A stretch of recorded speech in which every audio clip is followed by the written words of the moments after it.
Listen to the conversation between Bob Wills, who is a foreign student advisor at a language school, and Angela Tung, who is a student, and complete the form. First, you have some time to look at questions 1 to 8 on the form now.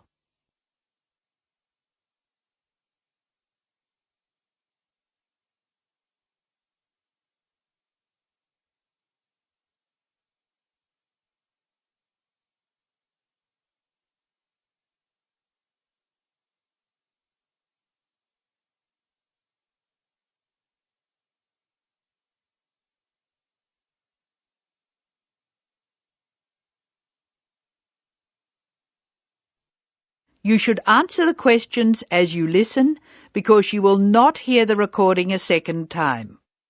Now listen carefully and answer questions 1 to 8.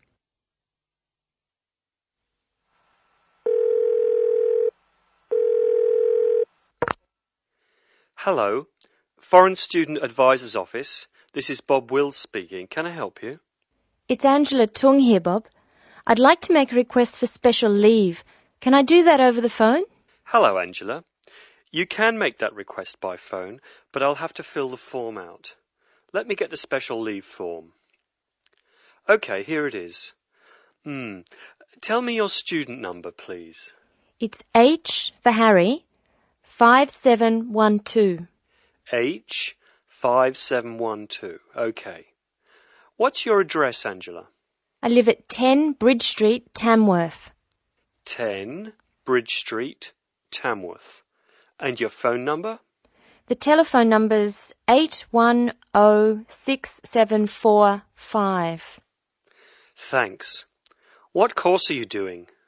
I'm in the writing class. Writing. Who's your teacher this term? Mrs. Green. She spells her name like the colour. Thanks. When does your student visa expire? Let me look. July 15. July 15. OK. Which term do you want to take leave? Do you want dates? First, I have to write a term number. When do you want to take leave? In term 1. OK. Term 1. Now, can you tell me what are the exact dates? I'd like to be away May 31 to June 4. OK, I've got that. You'll miss 4 working days between May 31 and June 4. Is that right? Only 3. I'll be away over a weekend. I'll be back at my classes on June 5, so that's 3 days away. Look at questions 9 to 12.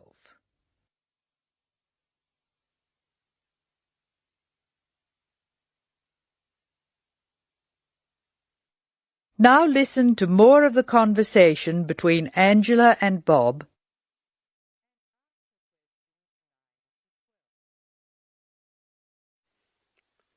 Why do you want to take leave, Angela? I'm going to visit my Aunt May. She's my mother's sister. She and her husband are my guardians while I'm here. Where do they live? About 50 kilometres from here, near Armadale. Do you have to take so long if they live nearby? My mother is coming with me. She's come for a holiday, so she wants to have some time with May. And I want to spend some time with my mother too. Aren't you going home soon? I've applied to extend my time here. I expect to go home in 12 months. That is the end of part 1. You now have half a minute to check your answers.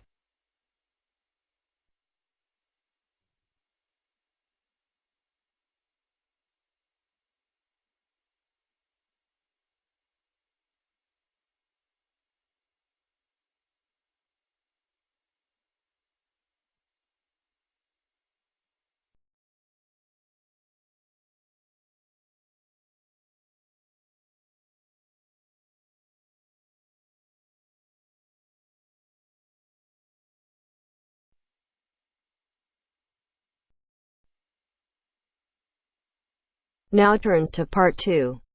Part 2. First, you have some time to look at questions 11 to 16.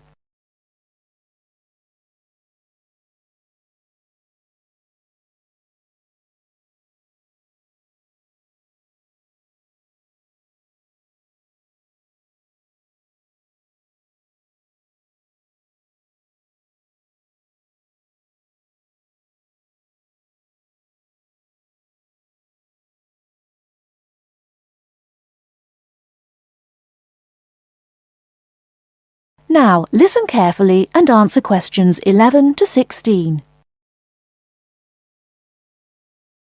Hello, welcome to the university.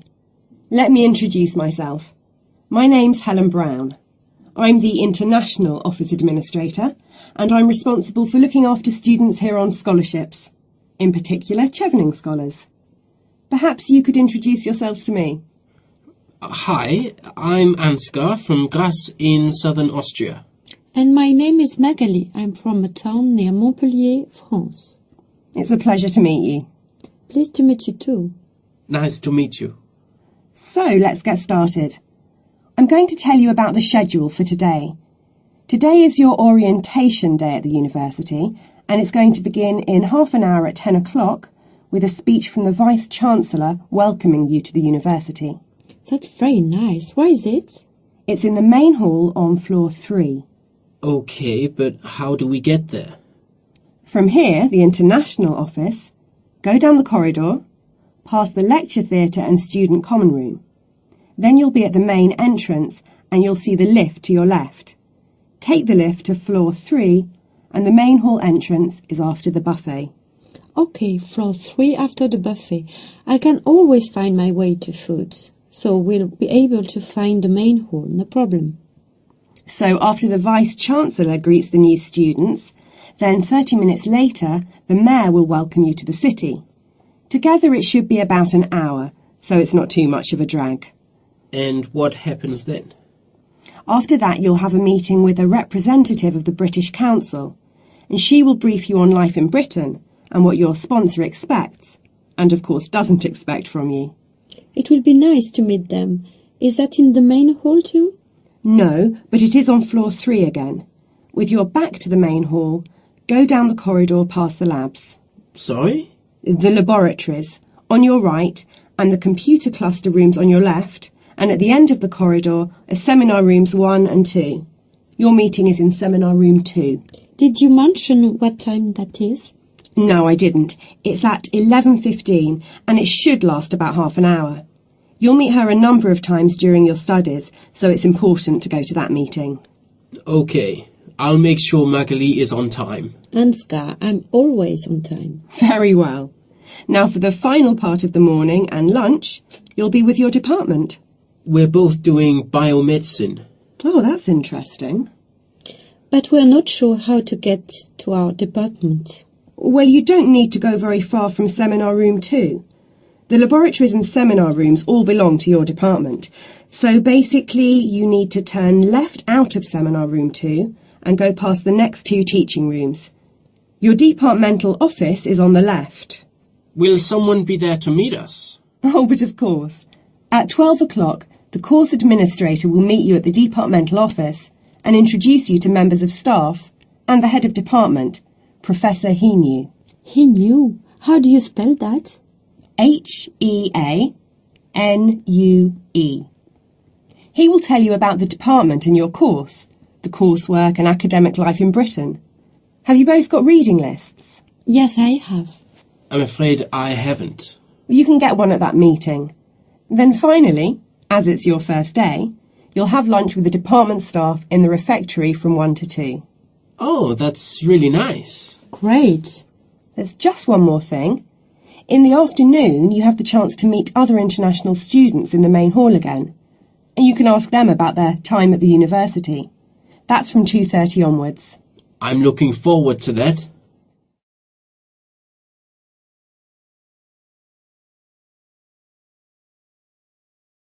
Before you hear the rest of the talk, you have some time to look at questions 17 to 20.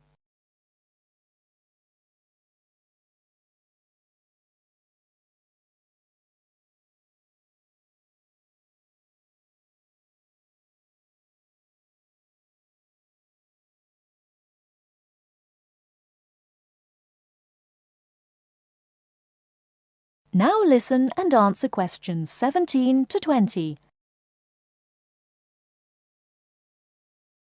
So you're thinking of opening a bank account with us? That's right. And you are an international student at the university?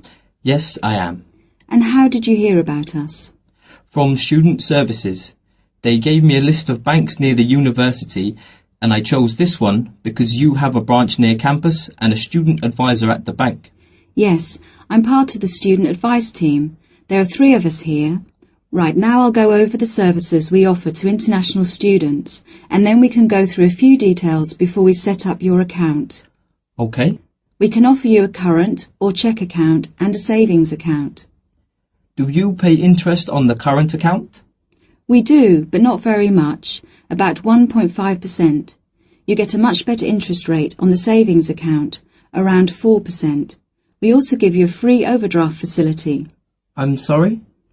If you run out of money, we allow you to spend more money than you have in your account.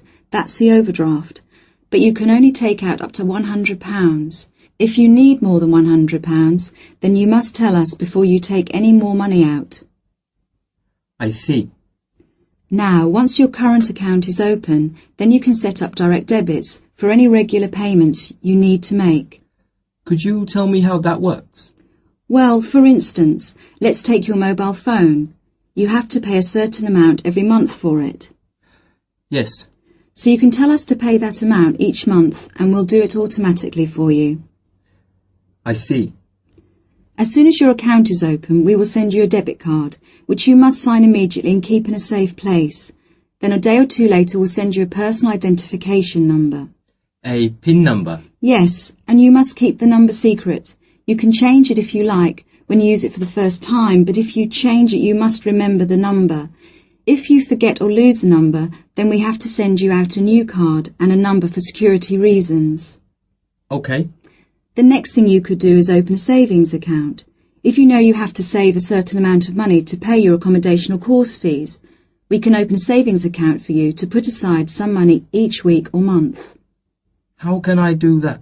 You can manage your accounts in one of 4 ways. You can come into the bank here on the university campus and tell us what you would like to do, or you can call us on 08457 004 004 and instruct us what to do over the phone. That's 24 hours a day, 7 days a week. Alternatively, you can manage your account over the internet.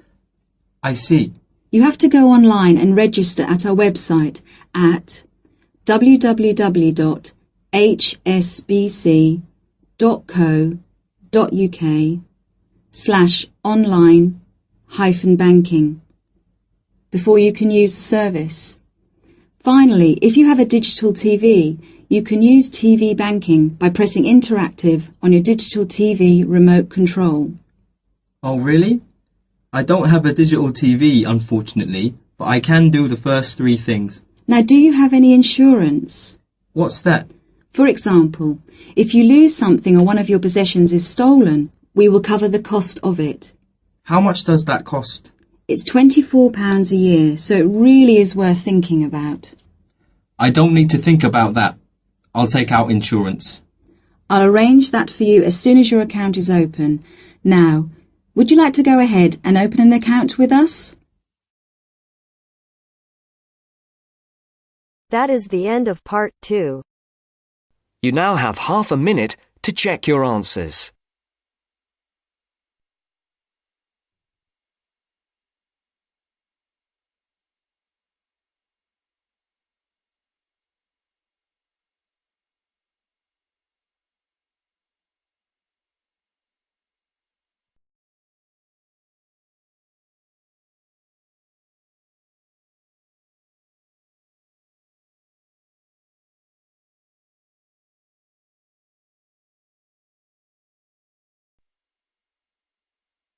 Now turns to part 3. Part 3. Now turns to part 3. Part 3. You will hear a talk by a wildlife specialist on a type of bird called a kiwi. First, you have some time to look at questions 21 to 25.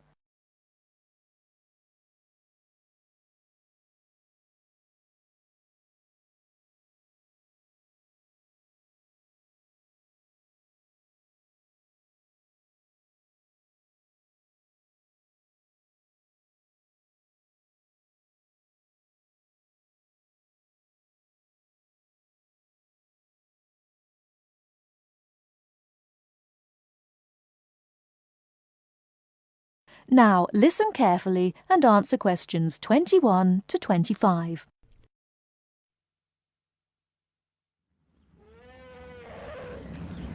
Ladies and gentlemen, welcome to Auckland Zoo on this sunny Sunday afternoon and to our special Kiwi fundraising event.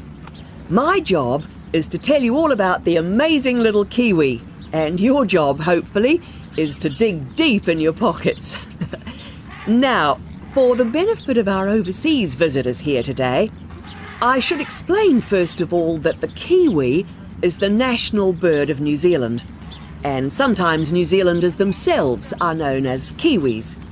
Now, while Kiwis in the wild are a rare sight, the Kiwi as a symbol is far more visible. Apart from being in toy stores and airport shops all over the world, you'll find them on our stamps and coins. The Kiwi is the smallest member of the genus Apteryx, which also includes ostriches and emu. It gets its name from its shrill call, which sounds very much like this. Kiwi! Kiwi! Kiwis live in forests or swamps and feed on insects, worms, snails and berries. It's a nocturnal bird with limited sight, and therefore it has to rely on its very keen sense of smell to find food and to sense danger. Its nostrils are actually right on the end of its long beak, which is 1/3 of the body length. Now, here's an interesting fact. Although Kiwis have wings, they serve little purpose, because the Kiwi is a flightless bird. Since white settlement of the islands, Kiwi numbers have dropped from 12 million to less than 70,000. And our national bird is rapidly becoming an endangered species. This is because they're being threatened by what we call introduced animals. Animals which were brought to New Zealand, such as cats and ferrets, which eat Kiwi eggs and their chicks.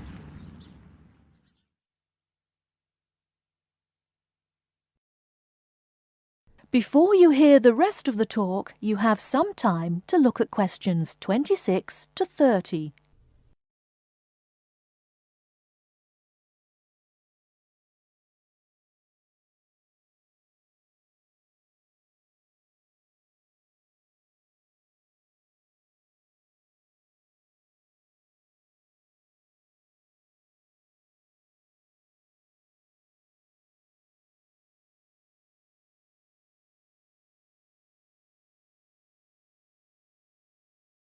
Now listen and answer questions 26 to 30. And so we have launched the Kiwi Recovery Programme in an all-out effort to save our national bird from extinction. There are 3 stages to this programme. Firstly, we have the scientific research stage. This involves research to find out more about what Kiwis need to survive in the wild. Then secondly, we have the action stage. This is where we go into the field and actually put our knowledge to work. We call this putting science into practice. And then we come to the 3rd stage, the global education stage. By working with schools and groups like yourself, as well as through our award-winning Kiwi website, we're hoping to educate people about the plight of the Kiwi. As part of the action stage, which I just mentioned, we've introduced Operation Nest Egg, and this is where your money will be going. It works like this. It's a 3-stage process. First of all, we go out to the Kiwi's natural habitat and we collect Kiwi eggs. This is the tricky part, because it can be very difficult to find the eggs. Then, in safe surroundings, away from predators, the chicks are reared. Now, this can be done on predator-free islands or in captivity. They're reared until they're about 9 months old, at which stage the chicks are returned to the wild. So far, it's proving successful. And since we started the program, some 34 chicks have been successfully raised this year, and their chances of survival have increased from 5 to 85%. However, it's not time to celebrate Kiwi survival just yet. About 95% of Kiwi chicks still don't make it to 6 months of age without protection, which is why Operation Nest Egg is so important.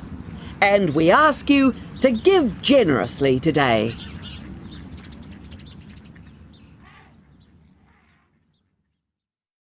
That is the end of part 3. You now have half a minute to check your answers.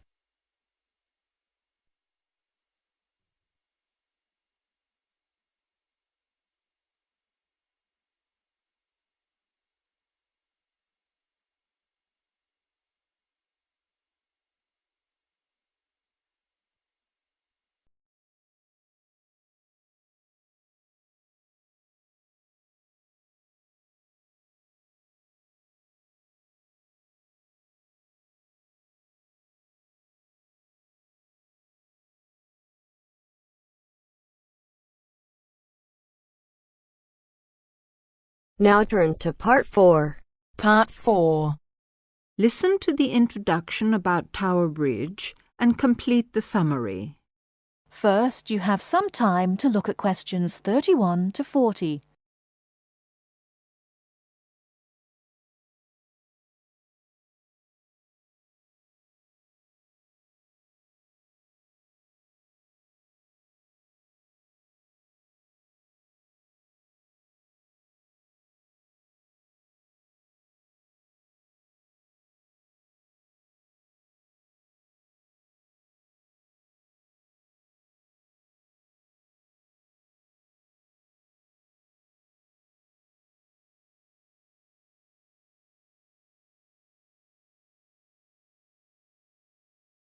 Now, listen carefully and answer questions 31 to 40.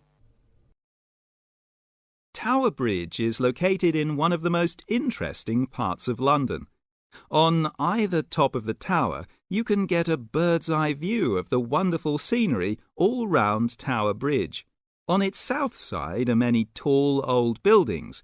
On its north side stands the Tower of London itself. But Tower Bridge, the first bridge over the Thames, as you travel to London from the sea, is the most famous of them all. Although they look the same age, the tower is almost 1,000 years old, and Tower Bridge, which was built in the 1890s, is just over 100. Because of the tall ships up and down the Thames, it was proposed in 1850 that a bridge across the Thames near the tower was most necessary.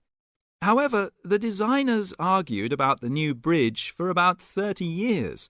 They took so long because they had two big problems.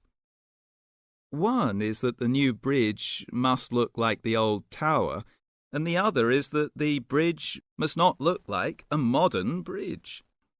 They made it look like the old tower, so everyone was happy. Besides, the most surprising thing about Tower Bridge is that it opens in the middle, while big ships are going through to the Pool of London. If you're lucky enough to see the bridge with its two opening arms high in the air, you'll never forget it. The bridge took 8 years to build and cost £900,000, a lot of money in those days. But it was a wonderful success and became a famous tourist attraction in London on the day when the bridge was completed. 100 years ago, the Thames was once London's busiest traffic route, so that the bridge opened at least 12 times a day. Today, big ships don't go so far up the Thames. Tower Bridge opens perhaps only twice a week, but the same wonderful machinery is still in good condition. Green, yellow and red, the colourful wheels and engines look smart and new, not 100 years old. They still lift the two heavy opening arms, each 1,000 tons, leaving 70 metres for the ships to go through. and they still can open and close the bridge in 1.5 minutes. Things are changing greatly now at Tower Bridge. The horses that used to help with pulling have gone, and so have the tugs, for they're no longer necessary.